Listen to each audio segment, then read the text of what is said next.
Welcome back to Let's Play Final Fantasy VIII. In the last episode we had gone and beaten back the occupation of Balam by the Galbadan army, and we're about to go move on. In the last episode, at the very end, Selphie had come up to the bridge and asked that we go and investigate what happened to Trabia Garden. Now, if you remember several episodes ago, back after the failed assassination attempt on the sorceress, Galbata had gone and unleashed its retribution on the gardens. Now, obviously, if they are going to do whatever they're planning to do, take over the world, do whatever it is that they plan to do, the sorceress plans to do, they need to eliminate the opposition. And, well, let's just face it, a majority of the militaries in the world are really not up to challenging Galbata in the battlefield. Dalit failed during their invasion at the beginning of the game. Timber has been under their control for probably a decade and a half or so. Or 2 decades, something like that. And Estar has gone and locked itself behind some invisible veil, so they're not really a big major player in the world anymore. So, who is left? Well, there are the 3 gardens. Well, obviously they weren't going to attack Galbata Garden, because Galbata Garden was going to be their eventual base that the sorceress used for her military campaign against the world, and in fact they did mobilize it so it's moving around just like this one. So they launched missiles against Trabia Garden and Balam Garden. Obviously, Balam Garden survived because our group split up. Squall and his team managed to get the garden moving, avoided the missiles, and Selphie went and took another team to the missile base and actually failed to prevent it from launching the missiles, but hey, it all worked out in the end anyway. Unfortunately, Trabia Garden did not have that benefit, and as far as we know, it didn't survive. Now there it is right there. We're going to have to go around this mountain here to investigate, and oh damn, it did not look like it did well. Okay, we were able to earlier in the game. A little earlier. Back in the last episode I could have gone here, but I wouldn't have been able to get in. This is the first point in the game we're actually going to be able to access the garden. Now, I'm not going to be talking much after this point. Half an hour episode or so.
Oh, it looks worse on the inside than it does on the outside. Looks like all the missiles hit. They wouldn't have even known anything was coming. Okay, there's a draw point here. And 2, we can't draw it. We'll get to this later.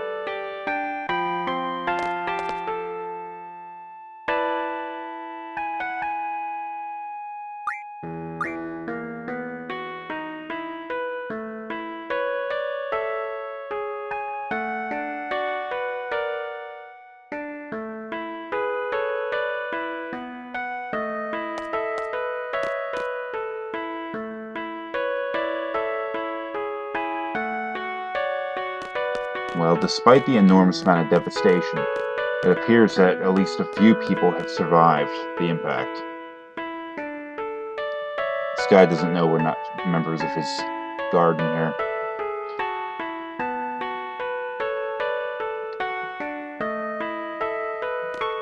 Now, a few people have survived, but that doesn't mean there weren't casualties. And you will see that with this graveyard here. I imagine this may not be the entire view of the graveyard. Probably a lot more people than we can see here died. Oh, how appropriate. There's a draw point for zombie here. Now, in this case, the reason why we can't draw zombie out is because both Renoa and Squall have completely filled up their stock of zombie.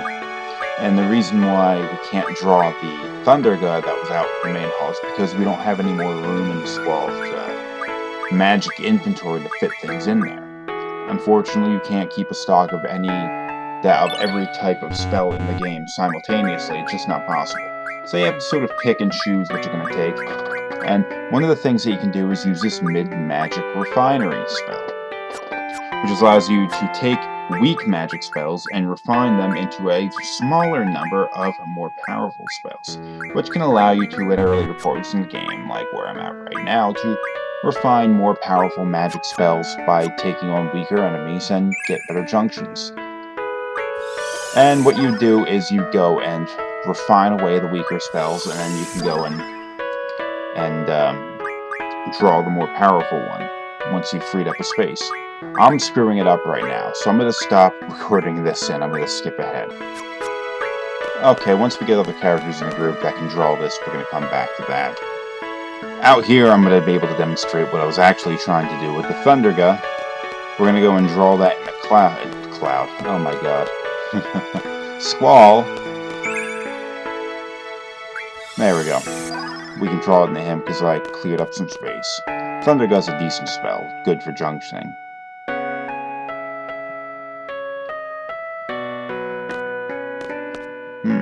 Gotta love these accommodations.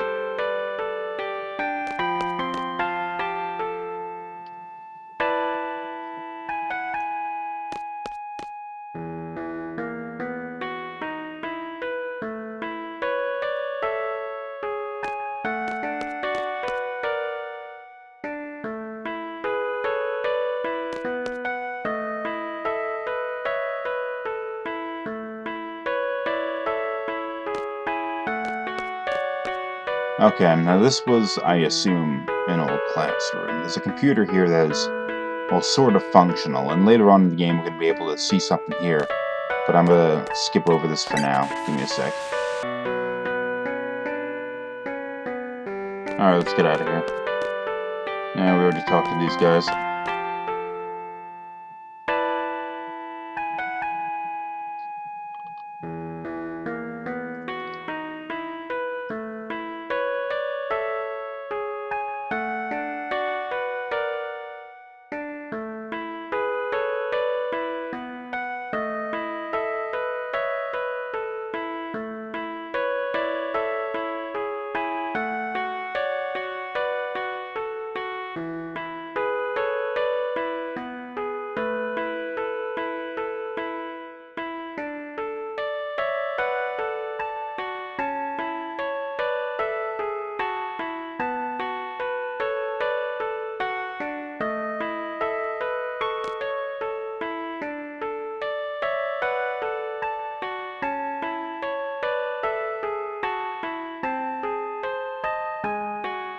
She is always so cheery, but now we're starting to see this weird clash between her cheery attitude and one that is much more depressed over the situation that's happened here. Of course, she's obviously perked up a little bit since she just found out that at least some of her old friends have survived.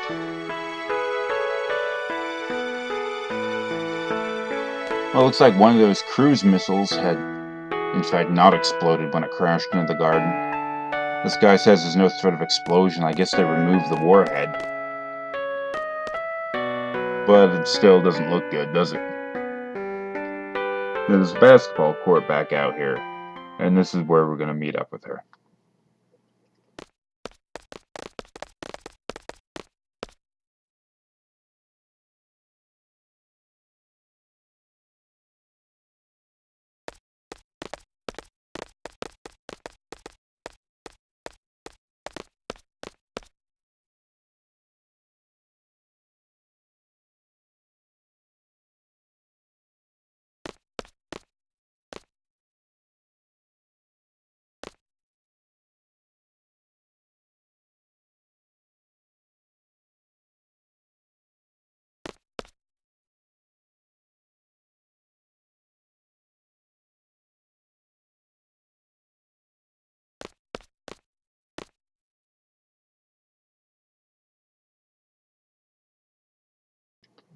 Wait a sec, what? Thinking about what? Cancer for what?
Oh, okay.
Well, that is the situation.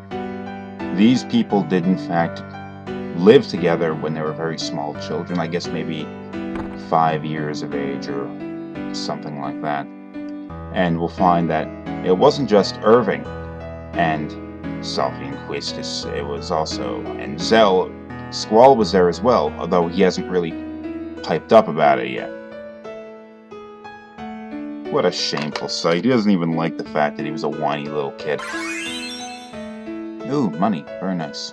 If we wander around through the house a little bit more, we'll see Squall at different places, and he'll whine on pretty much about the same stuff.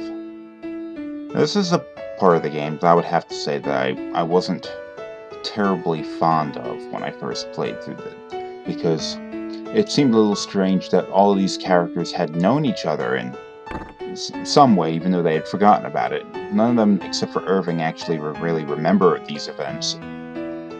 But I really didn't like this concept that they were all connected, except for Renault, you know. I guess it really works out overall in the end. Retrospectively, I can look back at it and say that it works out pretty well because it has a lot to do with the storyline, things we're going to see later on in the game that I can't really talk about now. And the connection that the characters have with each other is important in that way, but at the time I look at this and I'm like rolling my eyes. Oh, these people do each other, that's so stupid. Okay. This door is no good. We gotta go back outside to the backyard, and there's a pathway onto the left side that we will have to take down to the beach. You can't run here, it's irritating. It takes a while to walk.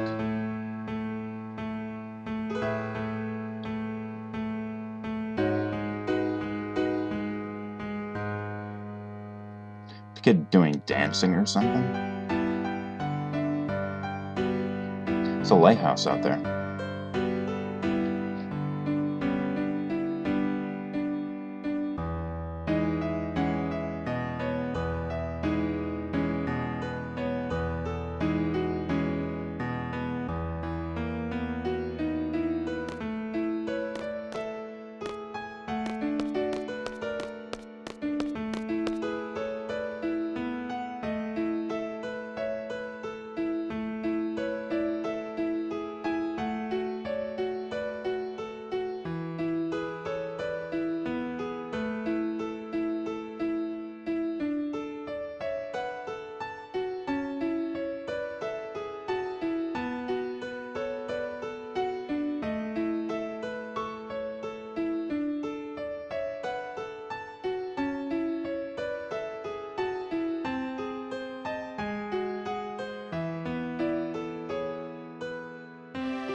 Gee, I wonder who that is.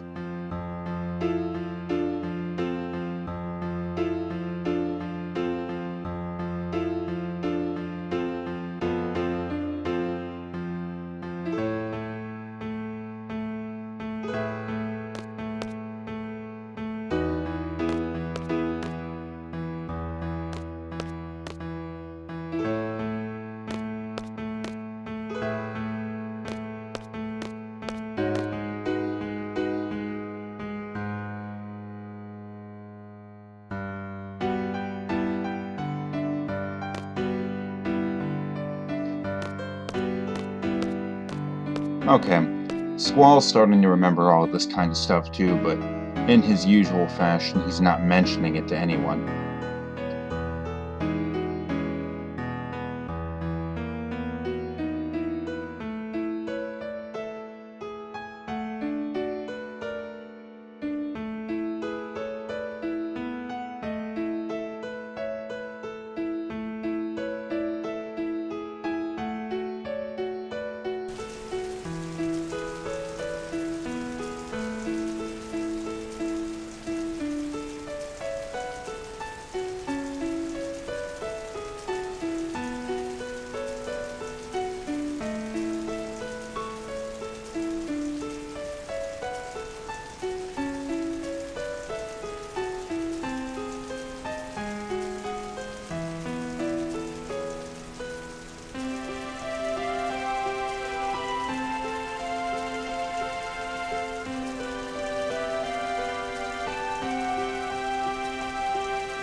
Hold on, what?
Well, there we go.